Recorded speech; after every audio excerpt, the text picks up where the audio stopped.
right now, our best defense has been social distancing. No handshaking, staying home when you're sick, washing your hands frequently. Can you tell us to date how many people... Our best defense has been social distancing. No handshaking, staying home when you're sick, washing your hands frequently. Can you tell us to... Is by behaving like you already have it, which means social distancing. Stay at home if it's at all possible for you. Wash your hands often, like it's your job. Listen to your public health officials wherever it is that you happen to live. Is by behaving like you already have it, which means social distancing. Stay at home if it's at all possible for you. Wash your hands often, like it's your job. Listen to your public health officials wherever it is that you happen to live. Date how many people have died from this virus? Very difficult. We're still working on confirming that number. There are 50 different states in this country, which means there are 50 different health departments, followed by 50 different protocols. Let me bring in Alan Crumwoody into this debate as well. Alan's a freelance journalist. He was the first to track the Shinko Busman video.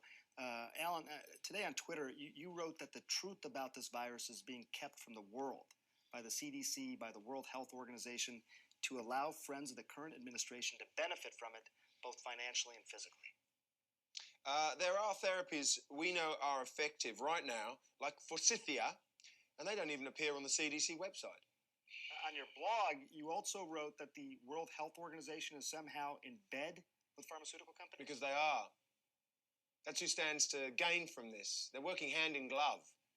And the hand is reaching into our pockets. The CDC is exploring forsythia and other homeopathic treatments, but right now, there's no science to back any of these claims. Or no way Dr. Cheever or the people who put him into power can profit from it. We're not ruling anything out. There are people who are sick, people who are dying, and they're not keeping us safe from this any more than they kept us safe about the Wall health Street of or Katrina.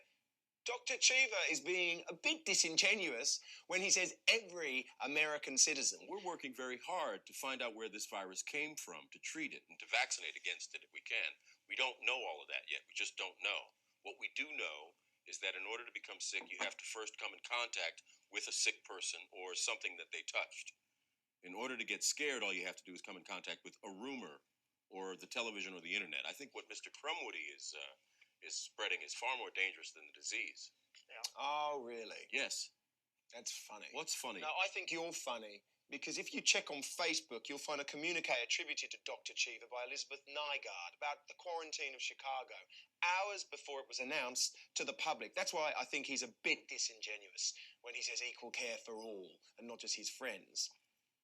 Some pretty wild allegations here, Dr. Cheever. I mean, can you tell us what communication appeared and when?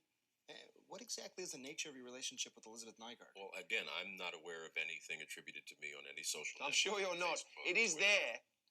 It is there. Tell them what an Arnold of 2 really means, Dr. Cheever. Teach them some math. No? I'll do it.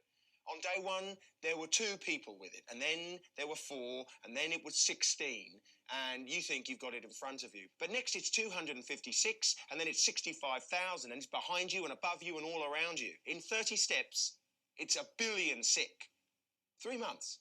It's a math problem you can do on a napkin, and that's where we're headed. And that's why you won't even tell us the number of the dead, will you, Dr. Cheever? But you'll tell your friends when to get out of Chicago before anyone else has a chance. They're looking for a scapegoat.